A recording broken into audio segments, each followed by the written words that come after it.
Every week on Wake Up Washington, we have a segment where we answer your why questions. They're the questions that we all kind of are wondering, but we never seem to get answers to. Well, today, Evan Koslof, our why guy, is answering a viewer question about Washington, D.C.'s name. Well, let's talk about the name of this beautiful city, the District of Columbia. But what's the deal with that second part? I mean, what does Columbia have to do with the United States?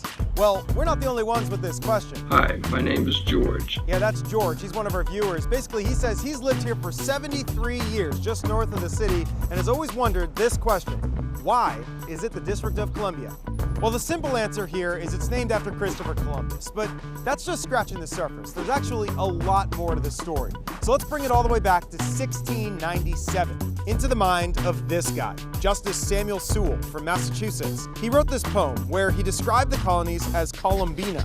If it wasn't for that one guy and that one poem, this might not have been the District of Columbia.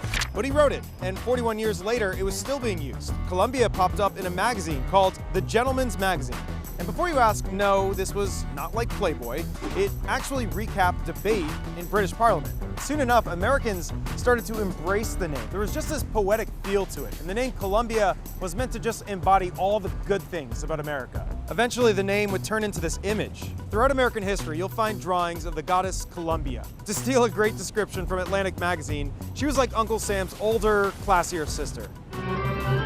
Modern day, you might recognize her as this woman, the logo for Columbia Pictures. So it makes sense that when this commission was born to create the federal city, they landed on the same iconic name, and on September 8th, 1791, they decided that this would be the city of Washington in the territory of Columbia. So that's the answer. Turns out our city is named after a fierce warrior goddess formed in the minds of poets hundreds of years ago. Pretty cool.